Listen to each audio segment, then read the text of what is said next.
అత్తయ్య, ఏం చేస్తున్నారు అత్తయ్య? అబ్బా, వచ్చిందమ్మా. ఇప్పుడు ఏదో ఒకటి చెప్పాలి.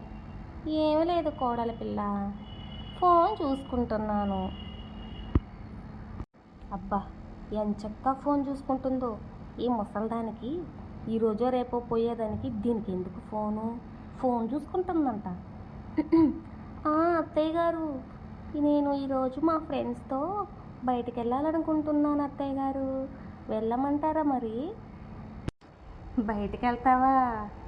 వెళ్ళమ్మా, వెళ్ళి బలాదూర్ తిరిగేసి సాయంత్రానికి రా. నువ్వు వెళ్తే ఇక్కడ పనులన్నీ ఎవరు చేసి పెడతారు నీకు? మీ అమ్మ నాన్న వచ్చి చేసి పెడతారా? అబ్బా, ఈ ముసలిదానికి ఏం పని లేదు. ఇది పోదు, మమ్మల్ని పోనీదు. ఎందుకు ఇట్లా చాదస్తంగా తయారైంది? చిచి.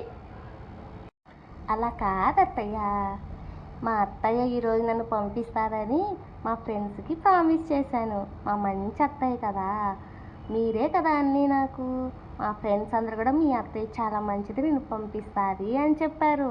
ఇప్పుడు మీరు పంపించలేదనుకో, మీరు మంచి వాళ్ళు కాదని అనుకుంటారు కదా అత్తయ్య. మీరే చెప్పండి.